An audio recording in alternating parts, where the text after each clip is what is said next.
here's a modification for you guys. 2008 through 2010 Infiniti M45 and M35. LED side markers, LED turn signal repeaters, whatever you call them. Hey bro, hit me with a lock.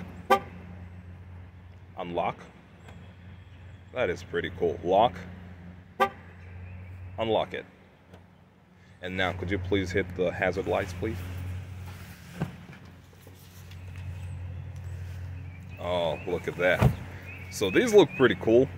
And it's not like I've gone back to my old wheels and my old brakes on my car. This is actually my brother's car. My brother bought a car just like mine. So he's done a few more mods to it. He's more into that stuff. So, you know, you guys might get to see an M45 being modded out quite a lot, because mine is mostly basic, apart from brakes and the wheel things I was doing. Yeah, he's already done a lot more. So we'll be covering that. These turn signals, I believe he bought from eBay, and I'll be posting a link in the comment section and in the description as well.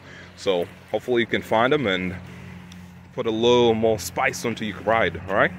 All right, thanks guys. Talk to you guys later.